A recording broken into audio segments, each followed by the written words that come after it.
আমার সাথে যদি বসতে চায় তাহলে আমি বসতে রাজি। তারা যদি এখনও আসতে চায়, কথা বলতে চায়, আমি তাদের সাথে কথা বলতে চাই, তাদের কথা শুনতে চাই, তাদের দাবি কি কি বাকি আছে আমি এটা শুনতে চাই, এবং যেটা আমাদের সাধ্যমতো সেটা আমি পূরণ করতে চাই।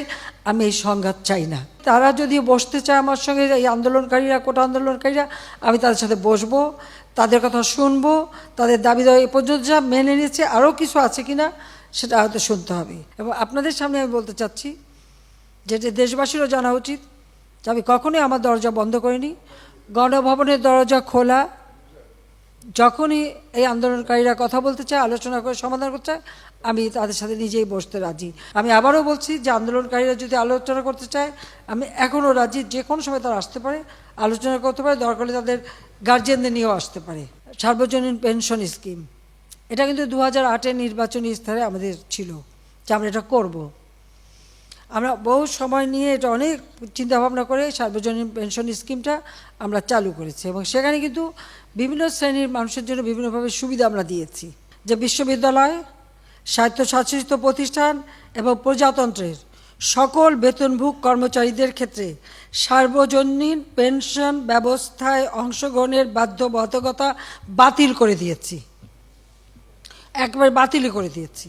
বিচার বিভাগে যে তদন্ত কমিটি করেছিলাম, আমি কিন্তু কারো দাবির অপেক্ষা রাখিনি, কারণ আমি চাই যারা এর সঙ্গে জড়িত, সে যেই হোক, সে পুলিশই হোক বা অন্য যে কেউ হোক,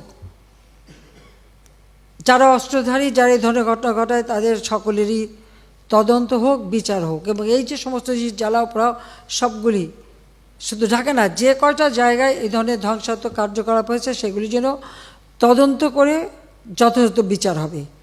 তার জন্য আমি যে জুডিশিয়াল কমিটি করে দিয়েছিলাম, সেটা আরও 2 জন নিয়োগ দিয়ে এটাকে 3 সদস্য বিশিষ্ট আমরা করে তাদের কর্মপরিধিটাও বাড়ালাম, সময়টাও বাড়িয়ে দিলাম, যাতে যথাযথভাবে এটা তদন্ত হয়।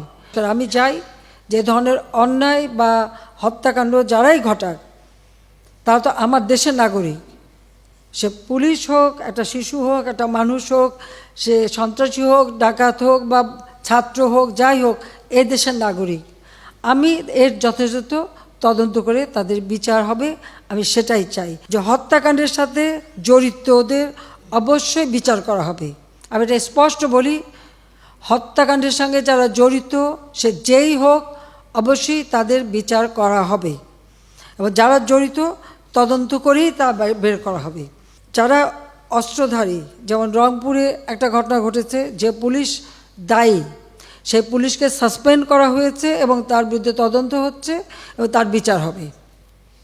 ইতিমধ্যে কিন্তু সেই পুলিশ, রংপুরের যে হত্যাকাণ্ডটা, তার আমরা সাসপেন্ড করে দিয়েছি, তাকে কিন্তু সাসপেন্ড করা হয়েছে। অ্যারেস্ট যারা করা হয়েছে তাদের মধ্য থেকে যারা ছাত্র ছিল, পরীক্ষার্থী, তাদের সবাইকে কিন্তু জামিন দিয়ে ছেড়ে দেওয়া হয়েছে।